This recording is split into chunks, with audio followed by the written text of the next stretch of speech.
we talk about chapter 21, the chi-square test for goodness of fate. So here I give you a motivating example.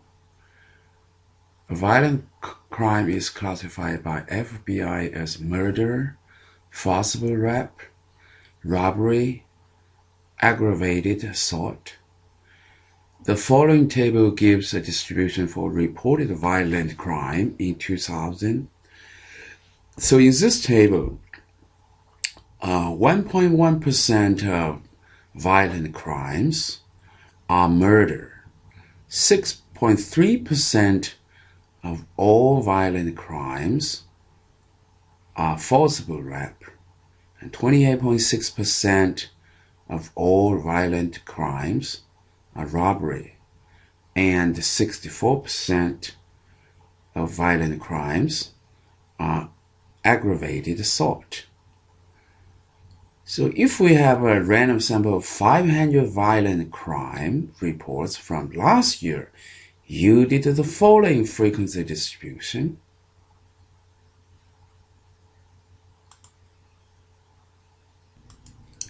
Has last year's distribution of violent crimes changed from the year 2000 distribution? So in this table, the type of violent crime are given, and the corresponding number of different types of violent crime are given. So this is based on 500 randomly selected violent crimes. Okay, so we want to determine whether last year's distribution has changed from the year 2000 distribution. So this kind of comparison is called goodness of fate. So basically we want to find out whether our current data is consistent with an assumed distribution. So the next, I'm going to outline the general steps in testing whether the data is consistent with the assumed distribution.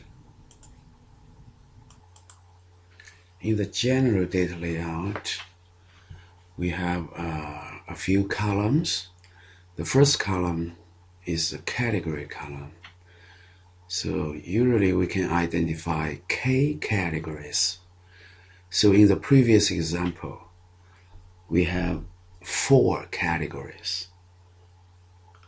These are different types of violent crimes.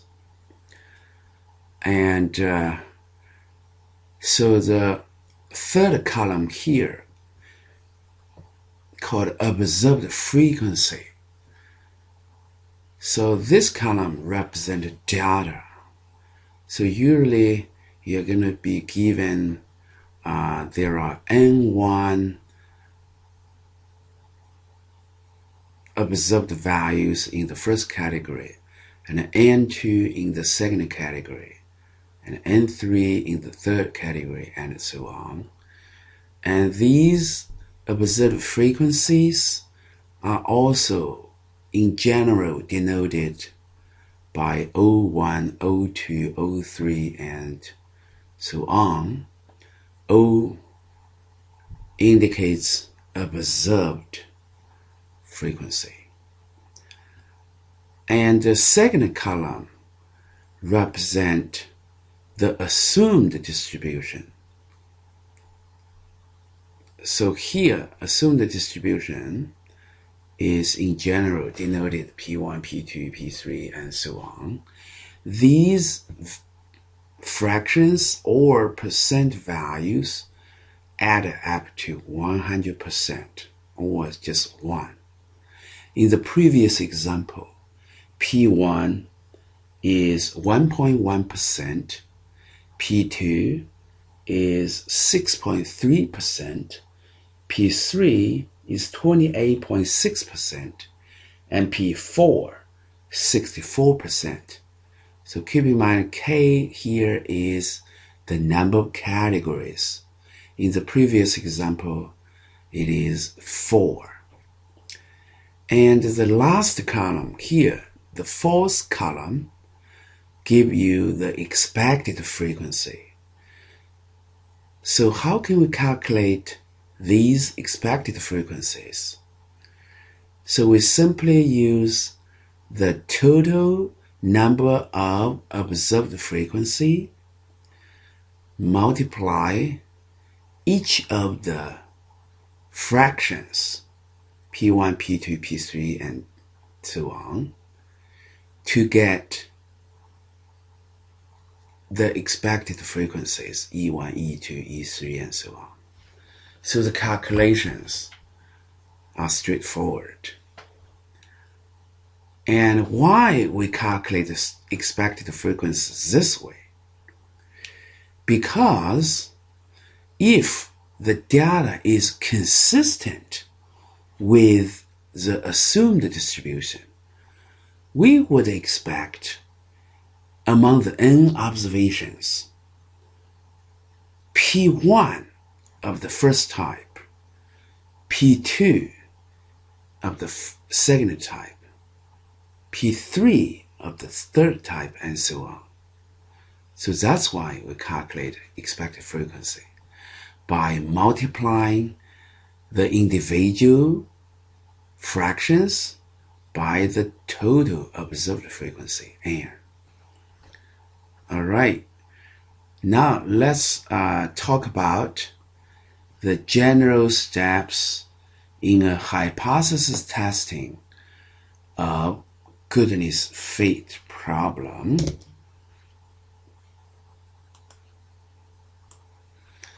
So in the general goodness fit chi-square test, the step 1 is to specify H0 and HA. Here H0 is slightly different from those in t-test or in z-test. H0 here is the data is consistent with the assumed distribution, or sometimes more specifically, you can say that P1 is equal to something, P2 equals something, P3 equals something, and so on. HA is that the data is not consistent with the assumed distribution, or if P1 is not something, P2 is not something, or P3 is not something, and so on.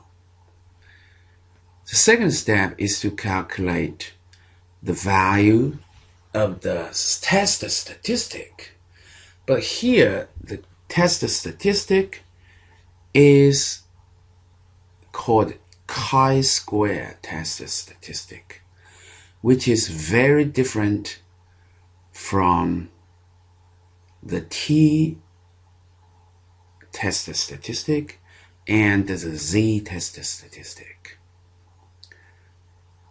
So chi-square is calculated using the observed frequency and expected frequency.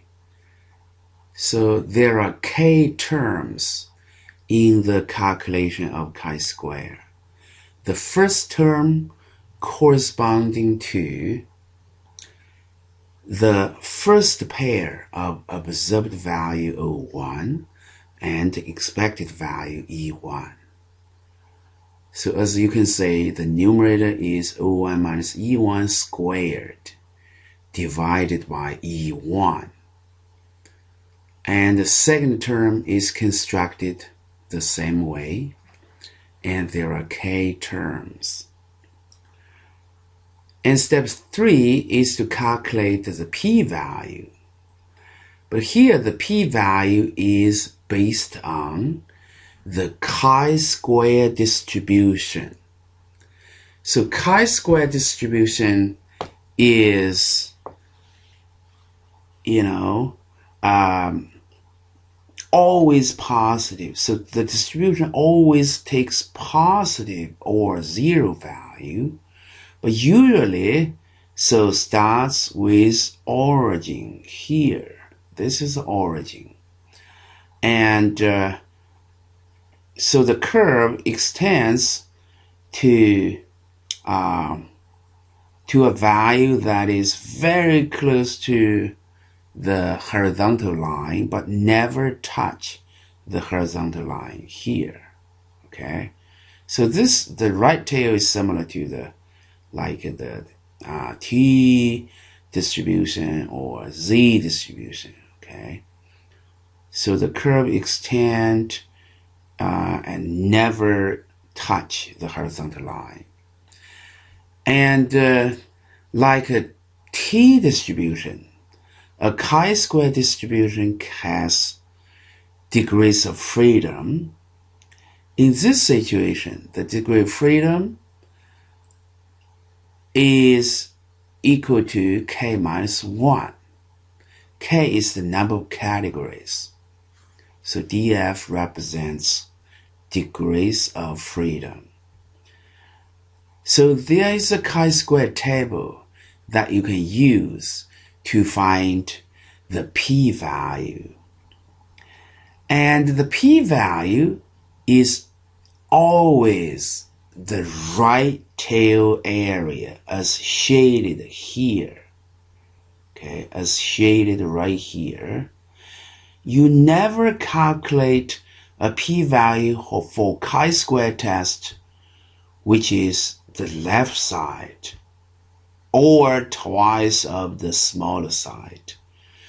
So the p-value is always the right tail area here. Okay.